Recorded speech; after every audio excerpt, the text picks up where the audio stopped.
ওই ভিডিওটা যাতে বেশি বড় এবং অনেক বেশি লং না হয়ে যায়, আপনাদের দেখতে বোরিং ফিল না হয়, তাই এই ভিডিওটারই আরেকটা পার্ট নিয়ে আসলাম আজকে।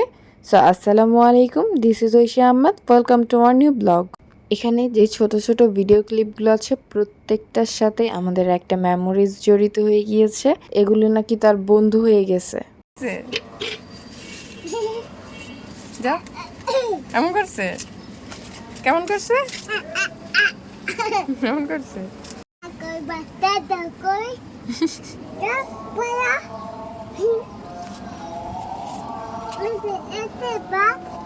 হাত দেয় না, হাত দেয় না। তুমি যাও, তুমি যাও। ওইটারে আদর করো, ওইটারে, ওইটারে।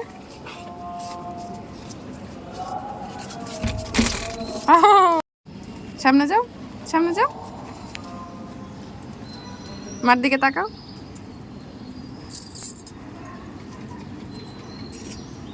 তোমার বন্ধু এটা? দুই হাত দিয়ে ধরো, গলা দুই হাত দিয়ে ধরো।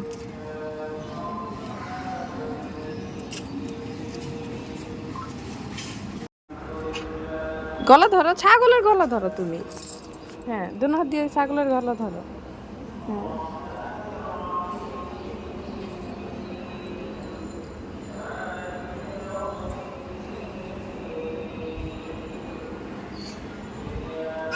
হ্যাঁ, মার দিকে তাকাও একটু। এই যে মার দিকে তাকাও বাবা। তাইফ এত বেশি ফ্রেন্ডলি হয়ে গিয়েছিল দুইটা ছাগলের সাথে। আমার দাদি দেখে বলতেছিল ছাগলের দুধ নাকি বাচ্চাদের ঠান্ডা সমস্যার জন্য অনেক বেশি উপকারী, তাই সেও তাইফের জন্য ছোট ছাগলের বাচ্চার থেকে একটু দুধ রেখে নিল। অবশ্যই এটা পরে আর খাওয়া হয়নি, ফ্রিজে রাখার কারণে এটা একদম ফেটে গিয়েছিল। আমার আম্মু বলে সে নাকি আগে যখন গ্রামে যেত তখন সে গরম গরম দুধ খেতে পারতো, একদম টাটকা দুধ গরুর থেকে যখন পানাচ্ছে তখন নাকি অনেক বেশি গরম থাকে দুধটা। সে ওইটা ট্রাই করেছে, বাট আমাদের এখানে কখনো এগুলো দেখাও যায় না, আমরা ট্রাই করিনি। এই যে এখান থেকে আমার ছেলে মন খারাপ, কষ্ট পাওয়া, তার মন ভেঙে যাওয়া শুরু হয়ে গেছে। ছাগলগুলো কোরবানি করা হবে এবং তার কষ্টের পরিমাণও আস্তে আস্তে বাড়তে থাকবে।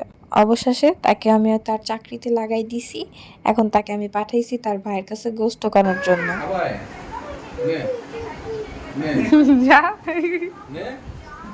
সে একটা পলিথিন নিছে, নিয়ে সুন্দর করে তার ভাইয়ের কাছে যায় একটা গোশত নিয়ে আসছে। আজকের ভিডিওটা মা ছেলের এবং কোরবানি নিয়ে আপনাদের কাছে কেমন লাগছে অবশ্যই আমাকে কমেন্টে জানাতে ভুলবেন না। আল্লাহ হাফেজ।